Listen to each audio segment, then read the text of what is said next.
So the Dallas Wings coach was in attendance for UConn versus Iowa today, which was a big game. Just like, in fairness, like Kurt Miller has gone to, I think even before Dallas Wings coach was hired, he went to Spain to watch Awafam. I think they've been at UCLA games to watch UCLA play, but like, let's be real. If the Dallas Wings draft Lauren Betts, he may as well trade Paige Bueckers because you're not a serious franchise if they do draft Lauren Betts. I do think that Olivia Miles is a little bit of intrigue there. Don't think she's really in the conversation, but at the end of the day, as far as college is concerned, at number one, I think it's just Azzi. I think if you don't want to take Awafam, if you're confident bringing back Geisel Suter, if you're confident bringing back Awak Kuier, Azzi's kind of the obvious choice because Betts is Lauren Betts. She's Tiara McCown. Then Flau'jae does not fit with Paige. As great as Flau'jae is, she doesn't fit with Paige. Latson doesn't fit with Paige necessarily. And Olivia Miles doesn't play defense. It's not that she doesn't fit with Paige, because Olivia Miles absolutely does. Olivia Miles fits with everybody. She plays no defense. And like, when people say no defense, they're like, oh, Caitlin Clark doesn't play defense. Like, one, Caitlin Clark is a bang average defender. Like, Azzi Fudd is a slightly better defender than Caitlin Clark. And Paige Bueckers. Azzi's a slight upgrade on defense over two of them.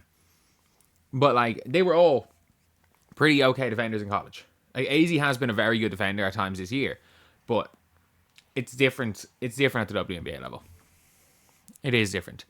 But at the same time, she's just going to fit into any team. You know what you're getting with Azzi Fudd. I think in general, she's not going to be the best player in this draft.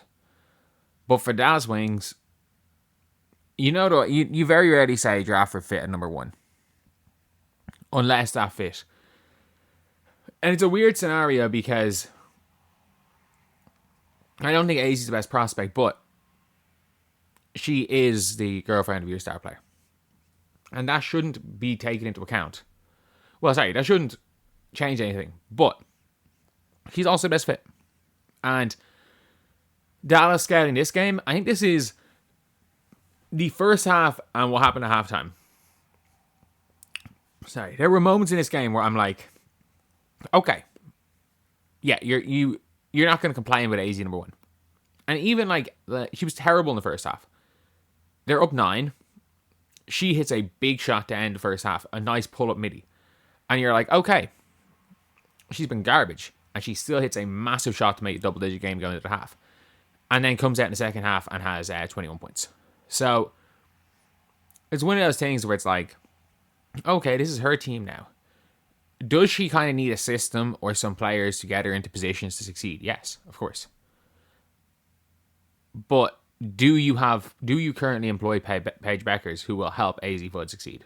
Yeah, you do.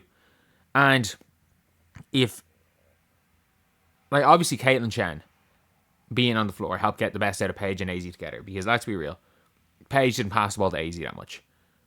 If you can find a way of getting, I'm trying to think of a point guard that could do that job. Problem is, Julie Alamont's probably staying in LA. If you can find some other roundabout way of trading for Julie Alamont, and you put Julie Alamont between the two of them, that is offensively the best 1-2-3 in the league.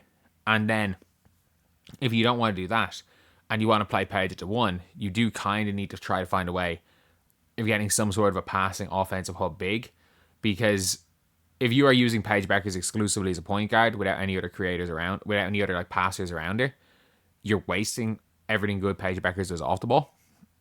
But at the same time, with Azzi Fudd there, with what her and Paige do off the ball, their off the ball gravity is going to be crazy for whatever big they bring in to play beside a whack at the 4. Especially if they're going to bring in a shooter. So yeah, it's a really, really interesting one.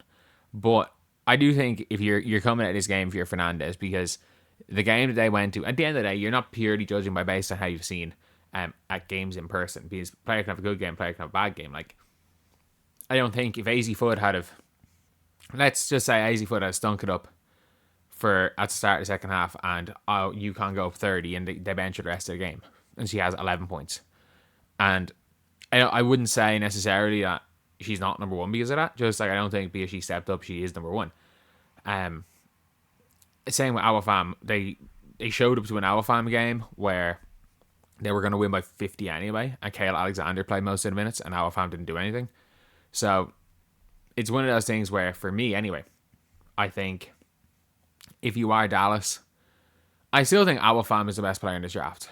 But just given everything, given the fact that you have a Waku here, given the fact you are in a position where if Awafam busts, you're in a position where Awafam's kind of fucked if she goes number one. Like, the pressure that would be on Awafam if she's number one, even though it was just like Malonga.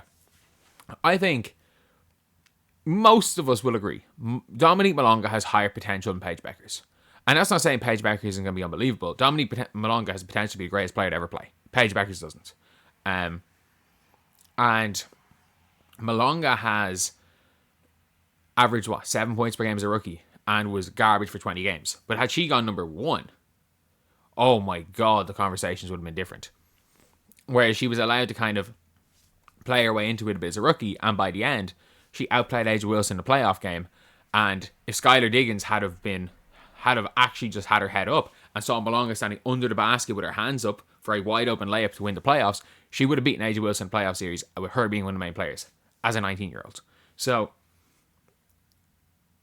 Malonga in the media would have had more pressure had she gone number one. And the more I think about it, the more I'm like, yeah, don't take Awafam number one.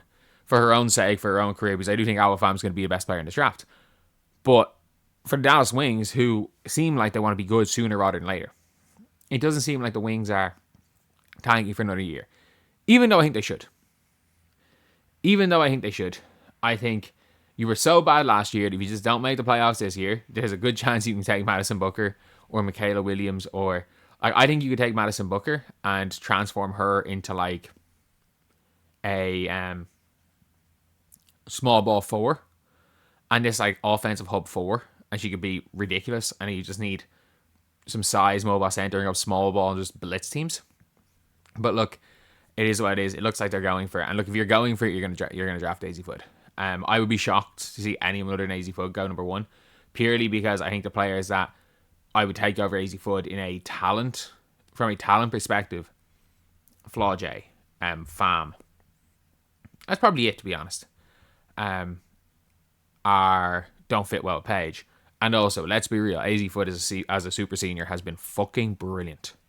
So anyway, yeah, that's the video. I'll see you guys.